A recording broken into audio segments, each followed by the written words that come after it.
everybody, could you use some good news? Well, let's start with this. A new study finds that receiving welfare benefits makes unemployed people more likely to want to find a job. One of the criticisms of government welfare programs like unemployment benefits or food purchasing assistance is that these programs foster a culture of dependency. They rob recipients of the motivation to work.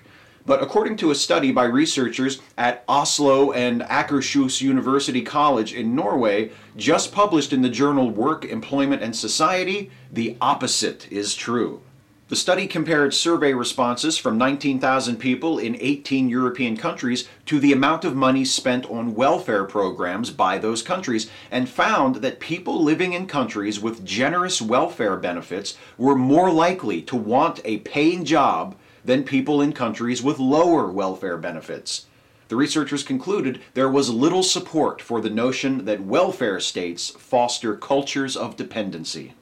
Next up, scientists at Northwestern University have discovered a way to turn off genes that cause one of the deadliest forms of brain cancer. Scientists at Northwestern's Feinberg School of Medicine identified an RNA molecule called MIR182 that suppresses genes that cause glioblastoma multiforme, or GBM, the most common form of malignant brain tumor in humans. GBM is among the deadliest of cancers, with a 3-year survival rate of only 10%.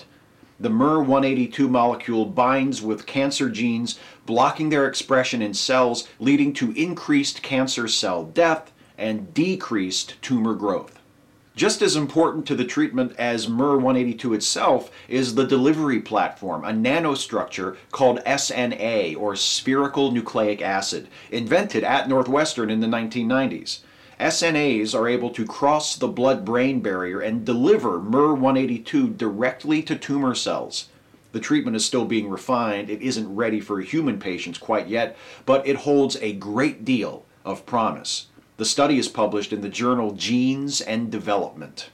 And finally, researchers at Caltech are working on a technology that could soon allow you to produce an exact 3D printed replica of an object by simply snapping a photo. It's called NCI, which stands for Nanophotonic Coherent Imager. It's being developed at Caltech's Division of Engineering and Applied Science.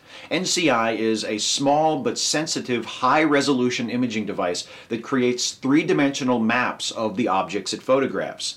This information can then be sent to a 3D printer to create a copy of the photographed object. The researchers working on NCI have built a proof of concept, but there's still a lot of work to be done. Still, if all goes well, in the not-too-distant future, you could all be using smartphones equipped with NCI, allowing you to make 3D replicas of virtually anything you can snap a photo of. The paper describing NCI is published in the journal Optics Express. A study finds that welfare benefits actually increase the desire to find work. A new study turns off the genes that cause the deadliest form of brain cancer, and a new camera could soon allow you to make 3D printed replicas of the stuff you photograph. That's the good news.